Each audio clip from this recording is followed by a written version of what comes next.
Pán s vámi. I s duchom tvojím. Čítanie zo svätého Evanjelia podľa Matúša. Sláva tebe, Pane. Ježiš povedal svojim apoštolom: Bránte sa ľudí, lebo vás vydajú súdom, budú vás bičovať vo svojich synagógach a pre mňa vás budú vláčiť pred vladárov a kráľov, aby ste vydali svedectvo im aj pohanom. Ale keď vás vydajú, nestarajte sa, ako a čo budete hovoriť, lebo v tú hodinu vám bude dané, čo máte povedať. Veď to už nie vy budete hovoriť, ale duch vášho Otca bude hovoriť vo vás. Brat vydá na smrť brata a otec dieťa. Deti povstanú proti rodičom a pripravia ich o život. Všetci z vás budú nenávidieť pre moje meno. Ale kto vytrvá do konca, bude spasený. Abban az időben Jézus így szólt tanítványaihoz. Legyetek óvatosak az emberekkel szemben, mert bíróság elé állítanak, zsinagógaikban pedig megostoroznak benneteket. Miattam helytartók és királyok elé hurcolnak, hogy tanúságot tegyetek előttük és a pogányok előtt. Amikor átadnak benneteket a bíróságnak, ne töprengjetek, hogyan és mit mondjatok. Abban az órában megadatik majd nektek, hogy hogyan beszéljetek. Hiszen nem ti fogtok beszélni, hanem atyátok lelke szól majd belőletek. Halálra adja akkor a testvér a testvérét, az apa a gyermekét, a gyermekek pedig szüleik ellen támadnak, hogy vesztüket okozzák.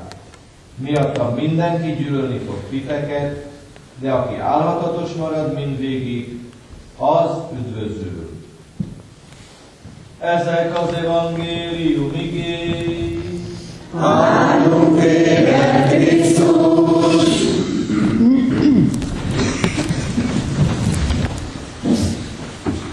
Kedves plébános úr, kedves testvéreim, vážený pán farár, drahí bratia a sestry, môže nás prekvapiť, že po krásnej a príjemnej romantike prvého dňa Vianočného, prvého sviatku Vianoc, keď pozeráme na výjav dieťaťa uloženého v jasliach, prichádza na druhý sviatok Vianočný trpký a bolestný pohľad na prvého mučeníka svätého Štefana, ktorý zomiera preto, ktorého kameňujú preto, že vyznáva svoju vernosť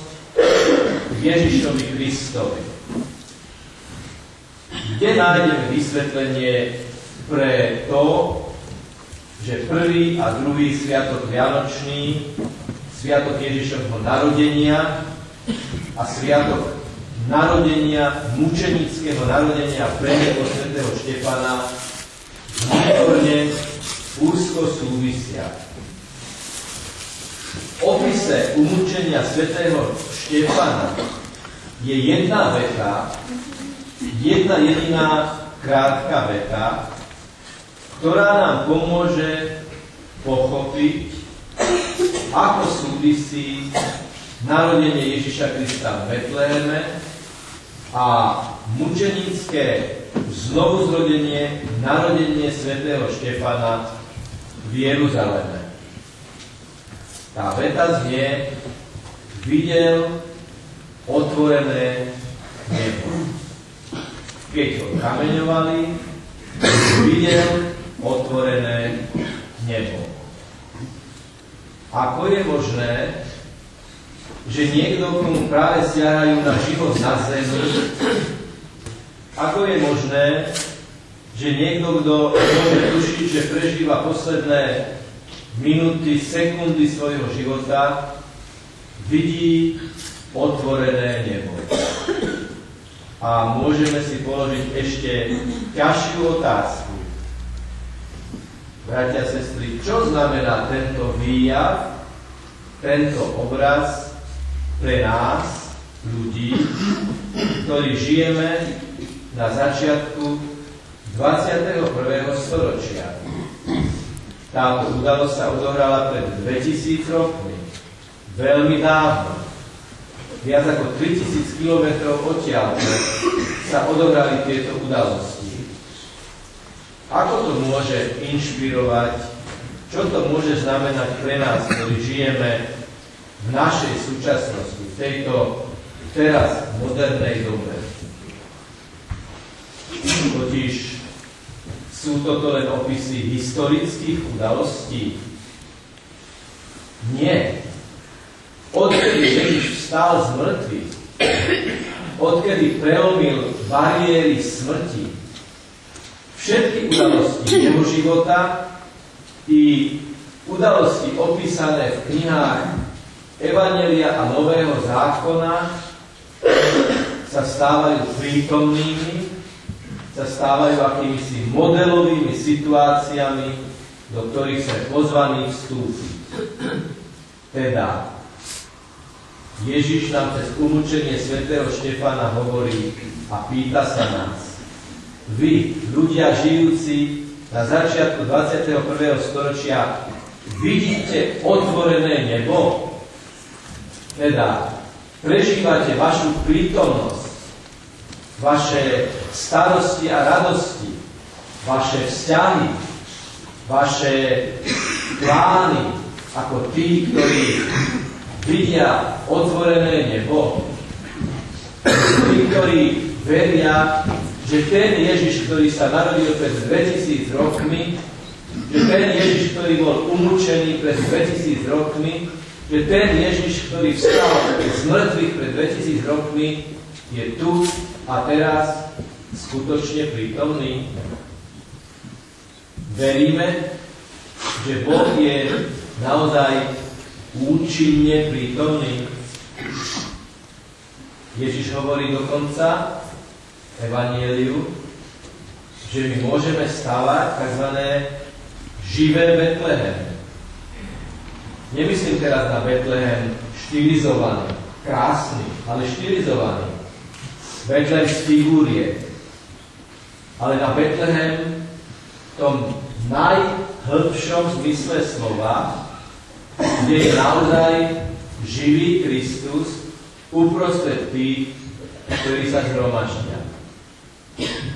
Ježiš hovorí, a určite si spomínate na tie slová z Evanjelia, kde sa dvaja alebo traja zídu v mojom mene, teda v mene lásky, v mene dobroty, v mene ochoty darovať sa druhému, tam som aj ja medzi nimi. Keď sa schádzame v láske, keď budujeme vzťahy v láske, tam som aj ja medzi nimi. Ježiš nám sľubuje, aj nám, ľuďom žijúcim na začiatku 21. storočia, že keď sa budeme schádzať v láske, on sám bude medzi nami, on sám nás požehná všetkými potrebnými milosťami, on sám z nás urobí skutočné spoločenstvo lásky. A toto vám, drahí bratia a sestry, tento deň chcem zaželať naozaj úprimného srdca. Spolu so svätým Štefanom sa dnes chceme rozhodnúť, že chceme žiť pre Ježiša ako on. Že mu chceme darovať svoj život. Možno a pravdepodobne nikdy nenastane situácia, že nám niekto bude siahať na život, pretože veríme v Ježiša Krista. Ale každý jeden deň máme príležitosť darovať svoj život v našej profesionálnej aktivite, v našich vzťahoch, v našich rodinách, v našich spoločenstvách, našich komunitách. Jednoducho tým, že sme ochotní sa darovať. Darovať čas, darovať talent, darovať na dobrý nápad. Darovať jednoducho všetko to, čo tí druhí očakávajú. V konečnom dôsledku každý človek očakáva lásku. A keď darujeme lásku, tak sa otvára nebo, vidíme otvorené nebo, lebo medzi nás zostupuje a nás požehnáva živý Kristus. Toto vám prajem, aby ste takýto živý Betlehem so živým Ježišom Kristom mali vo vašej komunite, vo vašom spoločenstve stále prítomné, stále aktuálne. A toto vám môžem zaželať aj do nového roka, aby každý jeden deň tých 365 dní boli príležitosťou, boli šancou mať živého Krista, živého Ježiša uprostred nás. V rámci tejto liturgie, ktorú prežívame, tejto svätej omše, ktorú prežívame, bude jeden moment taký veľmi zvláštny, ktorý bude ako keby takým otváraním neba. Za niekoľko chvíľ predpokladám, keď budeme rozdávať sväté príjmanie, tak otvoríme dvierka na bohostánku tohto oltára, aby odtiaľ vybratý kalich alebo cibóriu sme priniesli sem a vám rozdávali sväté príjmanie.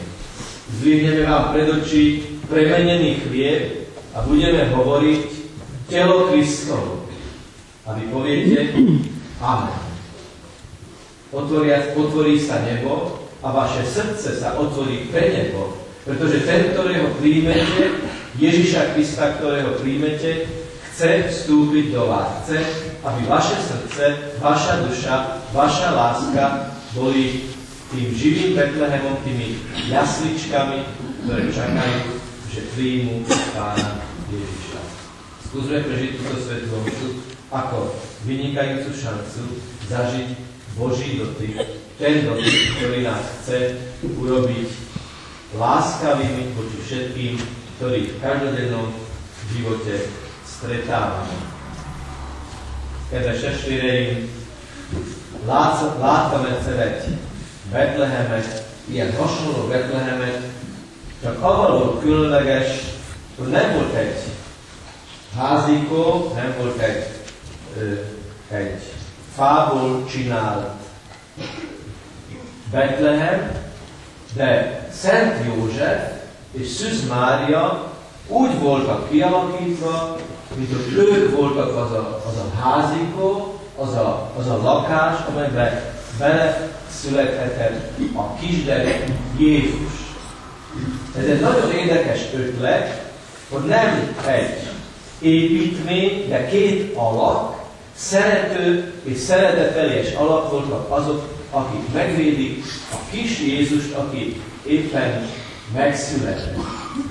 Ez a szimbolikus Betlehem kifejezi azt, hogy Jézus köztük akar megszületni. Igazán 2000 évvel ezelőtt Betlehemben történt meg ez az esemény, de amióta Jézus Krisztus feltámadt a halottakból, azóta az ő életeinek az eseményei mindig aktuálisak. Mindig köztünk, most és itt a modern emberek, akik a 21. század elején élnek, újból megtörténhet.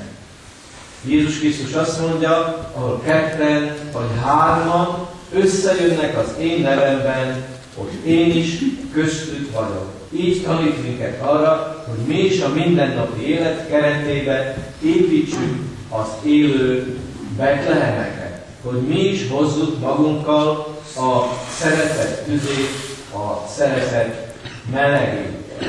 Nagyon különleges módon újból megéljük az élő Betlehemet akkor, amikor a szívünkbe fogadjuk a szent áldozást, amikor a szívünkbe fogadjuk az eukarisztikus Jézust. Amikor a szemeitek elé fölemeljük a Szentestát mondván Krisztus teste, és ti azt fogjátok mondani, Amen. 4 betű, és mégis milyen fontos szó. Amikor azt mondjuk, Uram, az én szívem nyitva van, az én lelkem vár téged. Epedek után takarodnod te, az én megváltom, te, az, aki értem meghaltál a kereszten, az, aki nekem kinyitott az eget. Most kérlek, légy olyan szíves, lépjél be a szívembe, és sugározzál át a te szereteteddel, a te világosságoddal, és a te kegyelmeiddel. Ez fantasztikus, kedves testvéreim, ami hitünkön, hogy éljük az Isten jelenlétét, hatékony jelenlétét, hogy az az Isten, aki mindent teremtett, az az Isten, aki a mindenséget szeretetből teremtette, az, aki a mindenség teremtése után, mint csúcspontot megteremtette az ember, és ez a mindenható hatalmas Isten minket is meg akar érinteni. Most a karácsonyi ünnepek keretében, inspirálva Szent István példájától, lássuk és nézzük a kinyitott eget, és várjuk, hogy a mindenható Isten, hogy Jézus Krisztus közénk akar jönni, köztünk akar megszületni, a mi szíveinket akarja megáldani, hogy tudjanak szeretni. A szeretet az, amely feltétel arra, hogy Jézus Krisztus legyen köztünk. Ez természetesen a újévi jó kívánságoknak is a része, hogy a jövő esztendőben, a 365 nap, ami előttünk fog állni, legyen szeretetteljes, hogy minden nap igyekezzünk másoknak magunkat adni, és ha így jövünk össze, akkor Jézus Krisztus az, aki köztünk igazán van. Nincs nagyobb öröm, nincs nagyobb kegyelem, nincs nagyobb dolog, mint tudni, tudatosítani, hogy az Isten köztünk van. Dicsértessék az Úr Jézus Krisztus, nékje pochváleni, Pán Jézus Krisztus.